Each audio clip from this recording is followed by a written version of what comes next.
Welcome to Upvoted No Sleep, where OP the Theeaglestrikes writes, Hikikomori. Everybody liked to whisper about the shut-in on the fourth floor, a man named Mr. Kobayashi. Hikikomori is the Japanese word for a social recluse, and it was also the word that the isolated man in flat 11 had scrawled on his front door in the white chalk. I'm no snooper. I was his next-door neighbor. I had to walk past Kobayashi's flat every day. Hanarete was the second chalk-written word on his door, crammed beneath the first. It translates to stay away. I lived in that apartment building for 5 years without seeing Mr. Kobayashi. No tenant had ever seen him, in fact. We only knew about his existence from the landlady, Mrs. Grisham. I haven't seen him in the flesh since he moved in, she told us. And when was that? Tyson asked. 2012, Mrs. Grisham replied. He was a frail fellow, but perfectly ordinary. I've always tried to respect his privacy. He sends me photos of the flat, so I've never intruded his space to do an inspection. That conversation took place last year, which means nobody had seen Mr. Kobayashi for an entire decade. An obvious question sprang to mind. How do you know that he hasn't died? I asked, much to Tyson's amusement. Mrs. Grisham smiled, rolling her eyes. I know landlords and landladies are meant to be wicked, Sean, but I do contact my tenants. I ring Mr. Kobayashi. The main thing is that he pays his rent on time. A neat brown envelope at the end of the month. I won't tell you where he leaves it, you little thieves. Ah, rent. That's what it's really about, Tyson teased, and Mrs. Grisham scowled. What about food? He has to eat. He opens the window to the fire escape for delivery people, Mrs. Grisham said.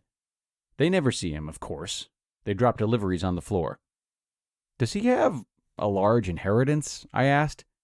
I'm trying to figure out how he pays the bills. OnlyFans? Tyson smirked. Mrs. Grisham sighed. I think that's enough gossip for one day. It's been lovely talking to you delightful boys, as always. Now, would you mind telling Freya that her rent is late again? We did as our landlady asked and strolled down the corridor to my girlfriend's flat. Neither of us glanced at Mr. Kobayashi's door. In spite of our jokes, I think we both feared that apartment. Perhaps that's why we so desperately sought answers from Mrs. Grisham. At night, through the wall, I would hear haunting noises. Near soundless scratching, labored breathing, and on occasion, a primal wail that filled my body with a paralyzing weight. Earth to Sean, Tyson chuckled. You mind waiting for me at your girl's place? I've got to check on the baby. I often marveled at the fact that Tyson, the most immature man I knew, had a wife and child, Rebecca and Jack. I suppose wonders never ceased on the fourth floor. Has Sean told you about the latest development with Mr. Kobayashi? Tyson asked, bouncing Jack on his lap.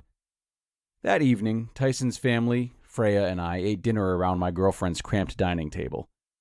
Freya groaned, rolling her eyes. Have you two been pestering Mrs. Grisham again?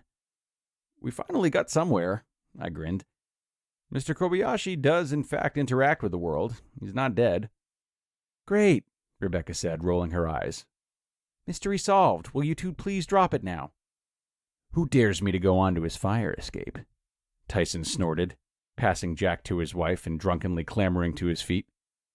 Nobody, Rebecca said. I think that's enough wine for one night. Let's head back to the flat and put Jack to bed. Tyson grumpily agreed, and the pair grabbed their things, heading for the door. Whilst Freya chatted with Rebecca, Tyson leaned over to me. His breath reeked of cheap liquor, and I scrunched my face into a disapproving grimace. Take a picture of Mr. Kobayashi's flat from the fire escape, he slurred. I dare you. 500 quid. I rolled my eyes, smiling. Go home, you mess. Too little? 600,000. No, wait. 600 quid. Tyson whispered, giggling as he opened PayPal on his phone. Look, it's there. I'm not messing around. Send me a picture. I'll transfer the money. I was tipsy, but nowhere near as drunk as Tyson. I definitely had enough control of my mental faculties to decline. But I accepted. 600 quid for a photograph? I'd have to be an idiot to turn that down, knowing what I knew then. Knowing what I know now, no amount of money in the world could incentivize me to climb up that fire escape. I wished Freya a good night, making up an excuse about having some work to do. It was a half-truth, I suppose. So, I walked through my darkened flat, beelining for the window that led onto the fire escape. I only had to clamber outside, walk 10 feet, and take a photograph. I left my window ajar and gently plopped onto the metal walkway attached to our apartment building. Padding softly along the walkway, shoeless, I eyed Mr. Kobayashi's window. My phone was in my shaky hand and my finger was hovering over the shutter button. Tyson chimes in with a text.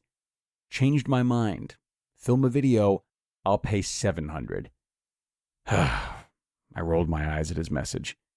But I was happy to take an extra 100 pounds. I just hoped my friend wouldn't backtrack when he sobered up. So I turned on the flash, as I suspected that it would be too dark to distinguish anything in the recluse's flat. But when I twisted to face the man's darkened home, casting my light through his grimy glass pane, I was met with an utterly terrible sight. I have no idea what photos Mr. Kobayashi sent to Mrs. Grisham for her inspections, but I'd imagine he didn't reveal what I saw that night. In the lion's lightless den, bloody parts hung from the wall, a macabre collection of fleshy trophies. But that didn't compare to the terror in the center of the room. Mr. Kobayashi was on his haunches, plunging into the gutted abdomen of a man's crumpled corpse on the carpet. I clasped my mouth, muffling a scream that attempted to slither through my lips. The elderly Japanese man didn't look frail to me. He was emaciated, but far larger than any man I had ever seen. His fingernails were razor-sharp talons that dug into the innards of his victim. And then, Mr. Kobayashi paused, finally noticing the glow of the phone light that illuminated his wicked work. When he looked towards the window, I was petrified by his face. His eye sockets were hollow, but he somehow saw the light. He saw me. His lips were coated in blood, and his jaw hung loosely. Then came that awful sound, a wailing shriek. Tumbling backwards, I dropped my phone between the metal bars of the fire escape flooring. Too afraid to stand, I crawled towards my window. I was haunted by the silence of Kobayashi's flat. It was as I hoisted myself up to the window's ledge that I heard the sinister sound of sliding glass. The Hikikomori's claw-like fingers slithered through his open window, and I screamed, scrambling over the ledge into my flat. I hurriedly shut my window and backed through my empty, blackened apartment. The inhuman man crept to my window and surveyed me with eyeless sockets. I could only watch in horror as he pounded ferociously on the glass. Cracks started to form from a growing spiderweb. After frantically fumbling with the door handle behind my back, too afraid to turn from the abomination before me, I finally made it into the corridor. Locking the door behind me, I expected to hear smashing glass, but there was only dreadful silence. I pounded on Freya's door, and she let me inside. One look at the ghastly expression on my face was sufficient for her to realize that I wasn't playing around. She immediately dialed 999. When the police finally broke into Flat 11, Mr. Kobayashi was gone. Tyson still doesn't fully believe what I saw, even after the police investigation. I don't think he wants to believe it. I can't bear to live here much longer. The chalk is still on the door to Flat 11.